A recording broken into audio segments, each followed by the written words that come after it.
Okay, welcome back. So increasingly we will be looking at the decline of the Roman Empire and the fall of the Roman Empire.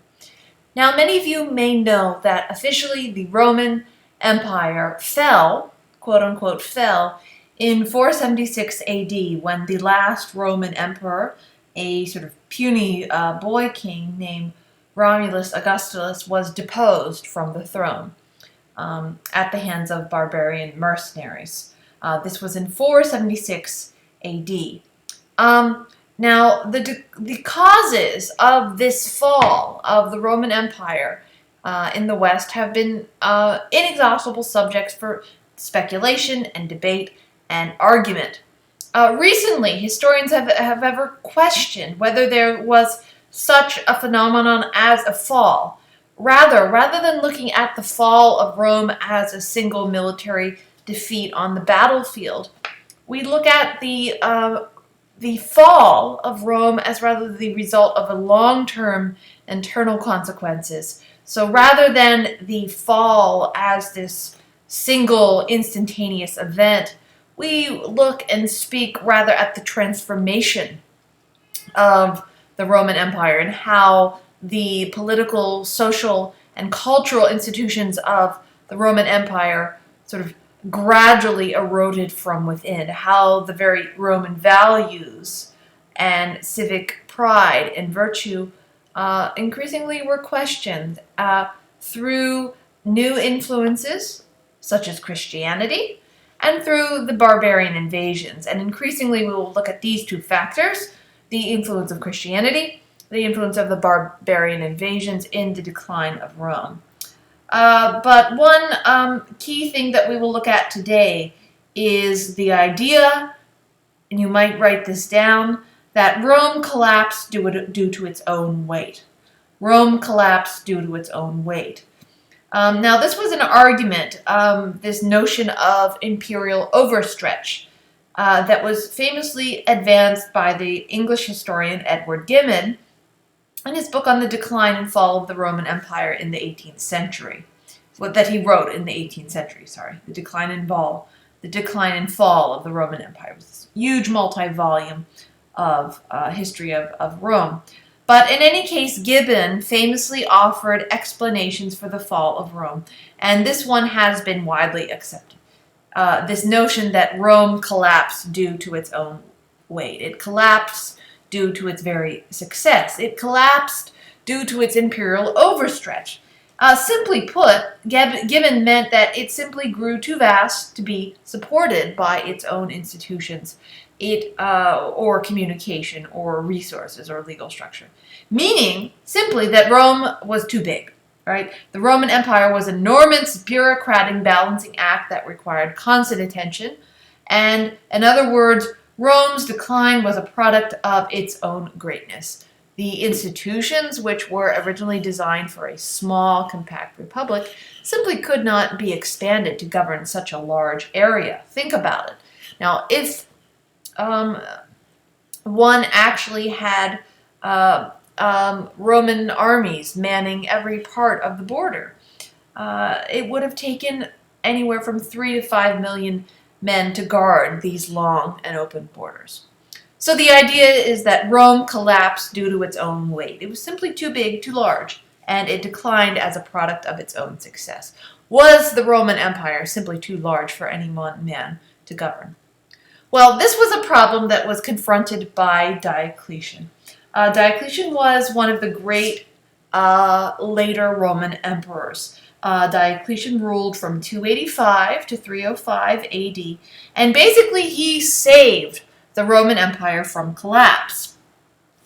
For all effects and purposes, although the Roman Empire officially collapsed in 476 AD, in 476 AD, the last Roman emperor, a little sort of boy emperor named Romulus Augustulus, meaning little Romulus, would be deposed by a barbarian general. This is officially in the textbooks the end of Rome.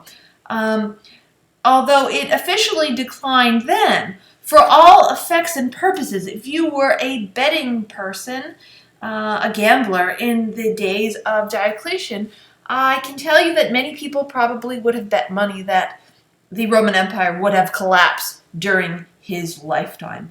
For all effects and purposes, the Roman Empire should have collapsed in the 3rd century, okay? Because it was facing a series of economic, military, and political crises. It probably should have fallen then, not in 476. But an organizational genius called Diocletian would sort of postpone this inevitable collapse, this slow burn. He creates an emergency package of reforms that we call the Tetrarchy and the Dominate that basically threw a lifesaver to the Roman Empire that helped it hang on for a couple more 100 years. He would change the institutions of the empire to make it even more dictatorial or autocratic than before, and dropped the Augustan mask of the Principate. So I will tell you in detail what these terms mean. But to talk about this, we need to first discuss the crisis of the 3rd century, or the crises of the 3rd century. In the 3rd century, as I told you, most people thought that Rome would have collapsed then and there. The 3rd century was a time of internal crisis and external crisis hitting Rome at the very same time. Now, these things were nothing new: internal crisis and external invasion. The fundamental internal crisis was the problem of the succession. There was never a clear pattern for choosing the next emperor. As we said, it had sort of been the custom. The preferred method was adoption, but there were always the competing methods. So, of course, Rome had faced the succession squabbles before. Rome had faced external invasion before. Rome had faced economic problems before. What was new was that these threats occurred simultaneously, all at once, and really each they compounded each other. So really, Rome should have been brought down here. Now, the succession problem we know. The external invasion we need to pause and take a look about. So Rome would face a new round of attacks by enemies on its eastern frontier and on its northern frontier. From the east, it would be attacked by the Sassanid Empire. So the Sassanids were the heir to the Parthians, the heir to the Persians. Basically they were based in Mesopotamia and were attacking the eastern part of the Roman Empire and was trying to recover the territory that had belonged to Alexander.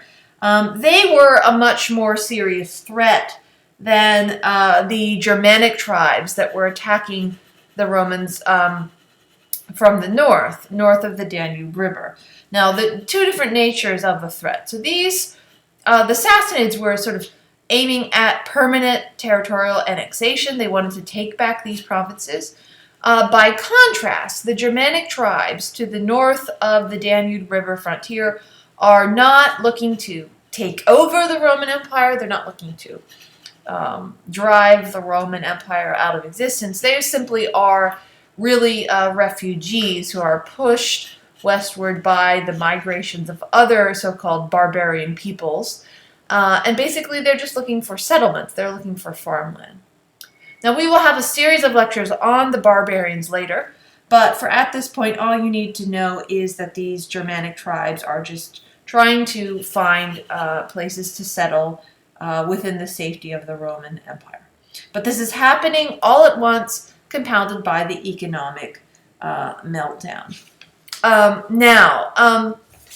Basically, following the end of the Severian dynasty, we have what is called the period of the military emperors. Basically, this is a time, this is precisely the time when the Germanic troops are on the Danube and Rhine River frontier. It is a time of chaos.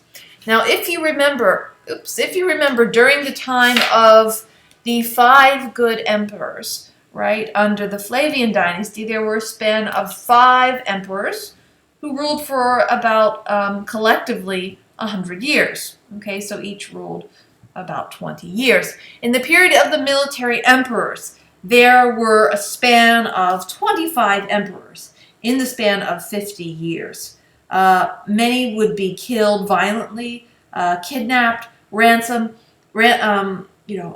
or killed at the hands of their own army. So essentially, this is a very, very bad time for Rome. When you have 25 emperors in the span of 50 years, and the same number of usurpers or pretender emperors, this lets you know that things are not going in a good direction because, as you know, the office of emperor was supposed to be a lifetime gig. It was supposed to be a lifetime job. So if the average time in office is, 2 years, that's not a good thing. So all but 3 of these emperors would die at the hands of their own troops, or or in battle, or captured or kidnapped. This was a dark time for Rome. Now, these so-called military emperors were all-out sort of military dictators. They were military men who had no respect for the ancient values of Rome. Now, the real problem was the way that the army was playing politics. The army was playing kingmaker. And, of course, you have to look back and imagine what's going on in the map. We went over this briefly before. Whenever an emperor died, he and someone would proclaim themselves emperor, a military commander. And instantly he would be challenged by several other army commanders. They would go back to Rome to proclaim their man king, but this would strip the border regions of troops to play politics in Rome and essentially invite foreign enemies to invade the borders and to do damage. Meanwhile, the Roman armies are fighting each other rather than foreign invaders. So this is why we speak of this crisis of the 3rd century. It is precisely the secession crisis which weakened the borders to internal invasion, and to make matters worse, we have this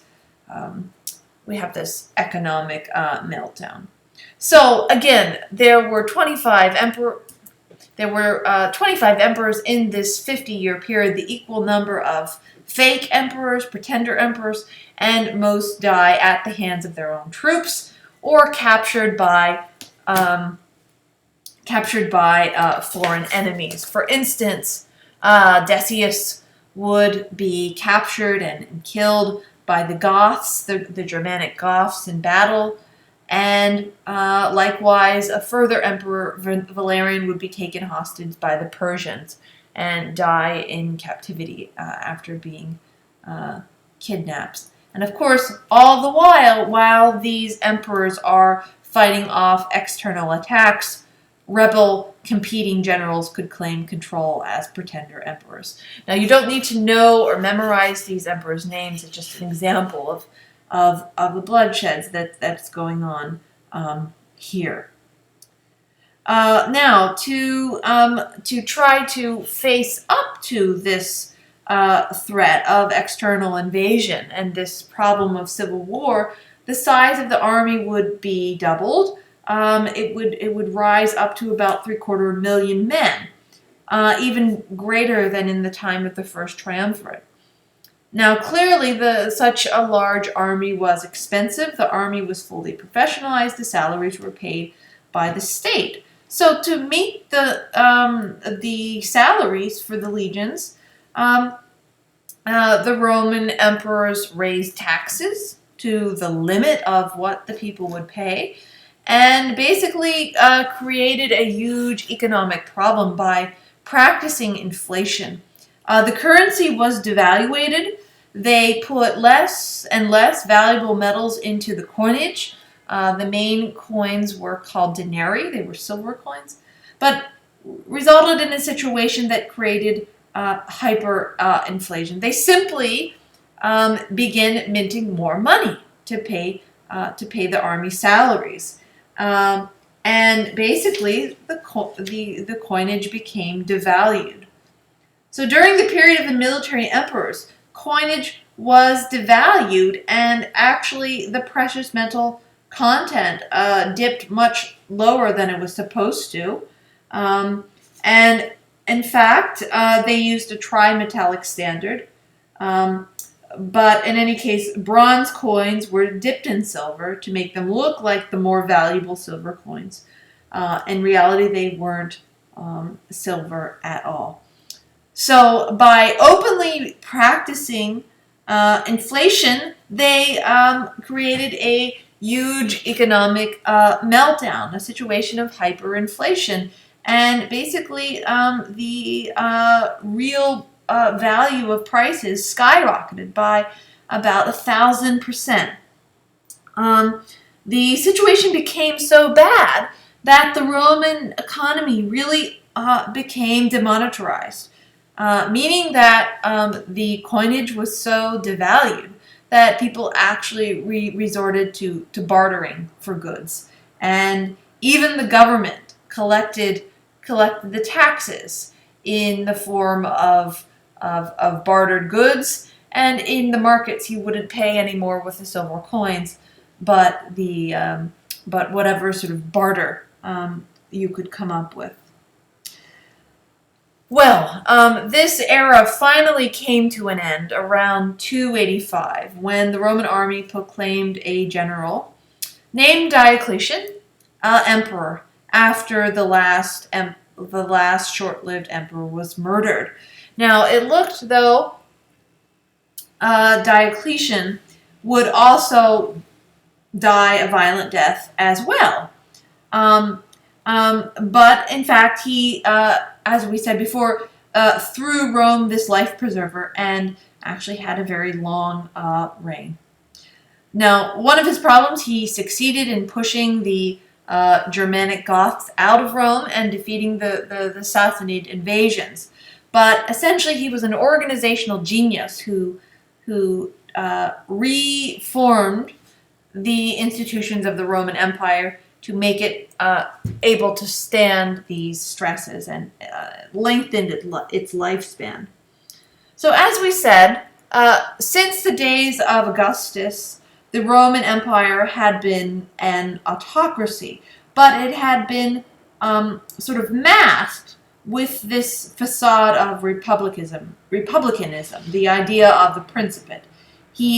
That is to say, Augustus maintained the facade of republicanism to make his rule more acceptable to the people, and did so through the choice of his title by ruling as princeps, just a sort of everyday guy, just as a first citizen.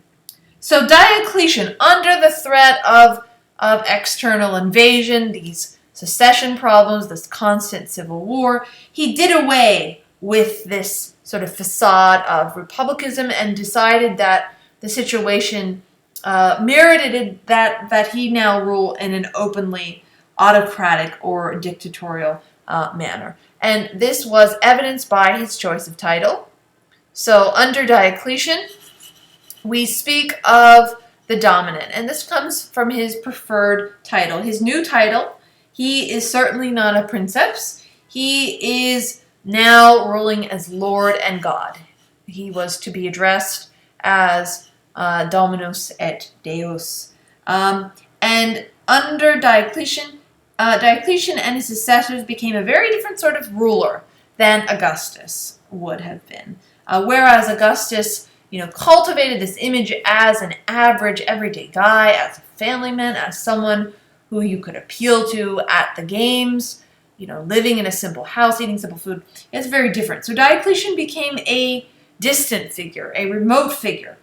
He didn't appear in public. He didn't go to the games. You really had to go through a lot of paperwork to get access to him. He wore very elaborate clothing, not the everyday sort of vestments that Augustus wore. And Basically, you had to sort of almost kowtow to him if you approached him and call him these fancy titles. So it's a very different style of rule. He would bring in a new form of political organization, which we call the Tetrarchy, which would finally put an end to the problems of secession, intended to make the huge expanses of the Roman Empire more manageable.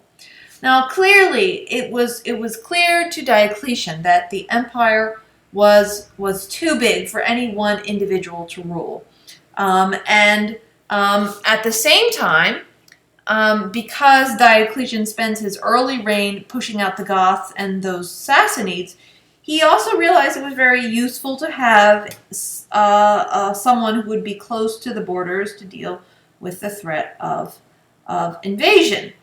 So the Tetrarchy, the system that he created, would solve all of these problems at once. It was designed to lessen the possibility for military revolt.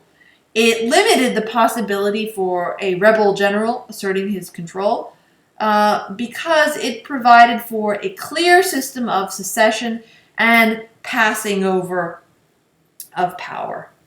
Okay, so what happens is that the Tetrarchy created for a single system of succession, and also at the same time it dealt with the vast borders and size of the empire.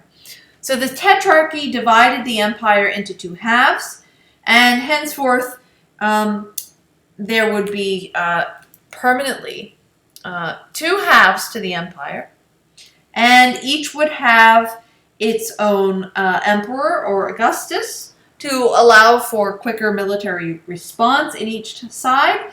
And in each turn, Augustus, each emperor of each half of the Roman of each side would have an understudy, okay, or a junior emperor called Caesar. Now, when the senior emperor retired, they would call on the junior emperor to follow in his footsteps. So the Tetrarchy, again, lessened the possibility for a military revolt and limited the possibility for a rebel general in a particular province to gain power and threaten the stability of a regime. So the Tetrarchy provided for a clear pattern of succession in that there would henceforth be no questions about who was going to succeed the emperor when he died. So here's what happened. In 285, Diocletian comes to power, and Diocletian selected his general Maximian as a Caesar, as an understudy. So again, in this pattern of the Tetrarchy, we have two senior emperors called Augusti and two junior emperors called Caesars. Now, initially, Diocletian didn't have the whole system worked out. Initially, he intended that Maximian would be his Caesar, his sort of junior ruler. He didn't necessarily have the whole rule by four system planned out, but he took the system a step further in 286 when he advanced Maximian to the rank of Augustus. So henceforth, Augustus would be, henceforth Maximian would be the senior ruler in the western part of the empire. Diocletian chose for himself to rule over the wealthier, the older, more prestigious eastern part of the empire. The Tetrarchy was taken a step further when both of the senior emperors, that is Diocletian and Maximian, both nominated Caesars who would succeed them, who would govern under their authority, and eventually follow in their footsteps and succeed them when they died. Okay, so they both nominated Caesars or junior emperors. Now, they would nominate these two Caesars to govern under their authority, under the authority of the Augustus, and they would have the oversight of a group of provinces. Now, to cement the bonds, the junior partners married the daughters of the Augustus. Now, finally, the last step in the Tetrarchy was that in 305, before Diocletian died, that the two senior emperors, the two Augusti, would abdicate in favor of the Caesars, or the junior emperors. Okay, now let me show you this on the map. This might make more sense. Okay, so once again, the Tetrarchy was the idea of the rule by four. It was designed to answer the problem of military invasion. It was designed to answer the secession problem, and it was designed to answer the possibility of military revolt and the way that the army was asserting its right to choose the king. It would establish a clear pattern of secession so that there would be no possibility of civil war when the last emperor died. So it would be almost as if the authority of the main emperor was divided in four among his four colleagues. And we see this clearly. This was a sculpture of the four tetrarchs. The four rulers are called tetrarchs, which shows really, how they are working together, how this institution of the Tetrarchy is almost that they are interchangeable. They are this indivisible team shown by this embrace and not four separate units. Okay, so once again, it's a rule by four, and it was also designed so that the emperor and his three colleagues could quickly go to the borders in the case of invasion or any sort of military threat.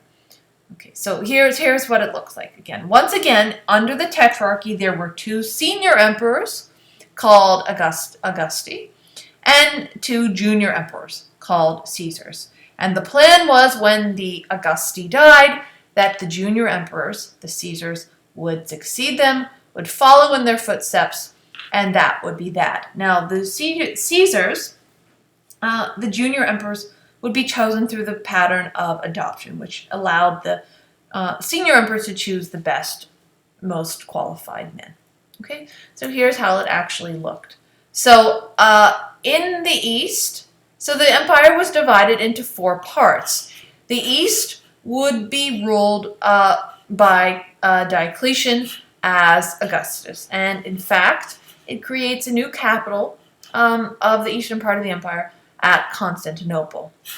So Diocletian was Augustus in the east, and his understudy, who was specifically charged with ruling part of a certain number of the provinces himself, a part called Illyria, would be Galerius. Okay, so when Diocletian stepped down, the idea was that Galerius would succeed him as Augustus, and Galerius would choose a new Caesar, a new understudy. Now, if you think about it, that this is similar to the pattern of mentoring that I talked about in average everyday lives of Roman boys in their education, how they were mentored by an elder statesman.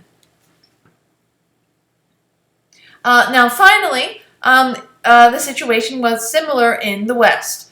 So in the West, Diocletian's main general, Maximian, ruled as Augustus from Rome, and he nominated in turn one of his generals called Constantinius to be Caesar. Okay, and in particular, Constantinius had the responsibility for the provinces of Gaul, while Maximian ruled Italy for himself. Okay, so far, so good. Now, also, there are some important other reforms that Diocletian accomplished. Diocletian also restructured the administration of the empire.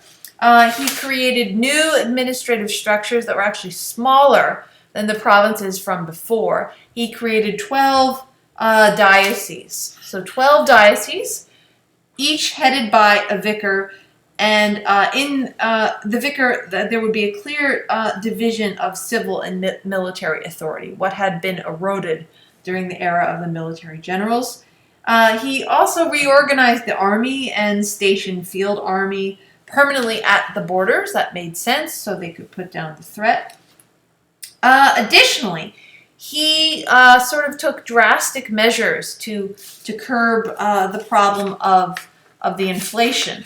He established in 301 a law called the Edict of Maximum Prices, which established maximum prices to curb inflation. But the catch was that those who overcharged the maximum price would actually be killed.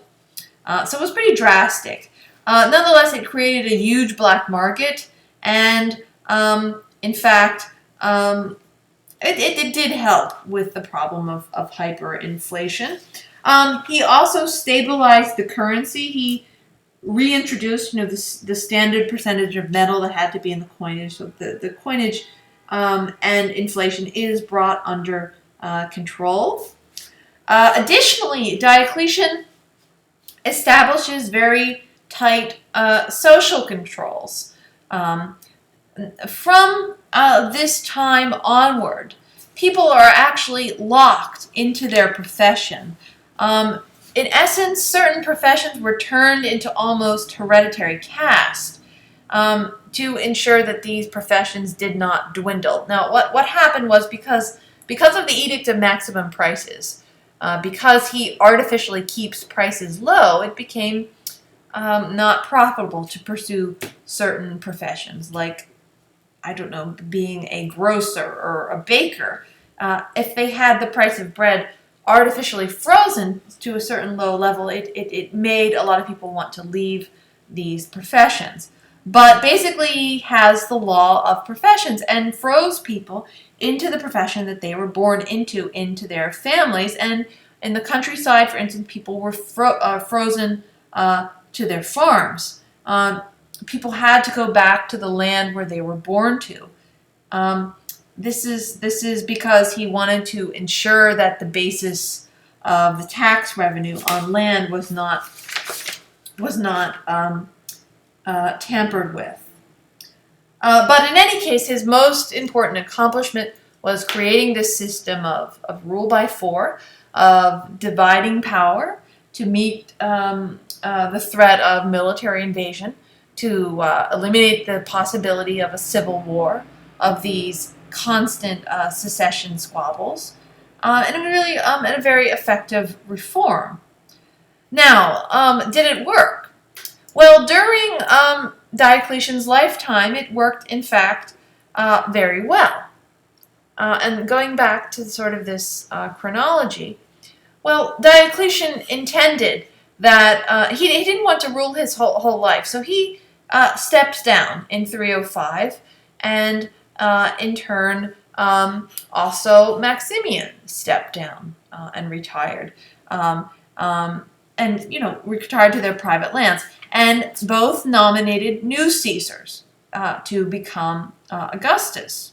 Okay, everything went well there, but trouble broke out almost immediately when these new Augusti chose Caesars. Okay, the new Augusti were Galerius and Constantinius. They chose Caesars, they chose understudies, but in a very brief period of time, there were not 2 Augusti and 2 Caesars, but there were actually 5 men, all claiming to be Augusti, all claiming to be the main emperor, and nobody wanting to play the role of Caesar. So, although the Tetrarchy was this brilliant package of reforms, it broke down, it fizzled almost immediately. And basically, we will have another round of civil war in which eventually the son of Constantinius, a man named Constantine the Great, will emerge and defeat the rivals to power. Okay, so once again, Diocletian prevented the Roman Empire from immediate collapse through this package of administrative reforms. And we will look at other reasons for Rome's collapse in the coming lectures, and particularly the influence of Christianity with its focus not on this world, but on the next. So in that regard, there is a major contrast between Diocletian and the next emperor, Constantine, because whereas Diocletian adhered to the traditional Roman religion, Constantine's claim to fame is that he would be the first Christian emperor. Okay, so we turn our attention to Constantine and the influence of Christianity on the decline of the Roman Empire in the next lecture. Thank you very much.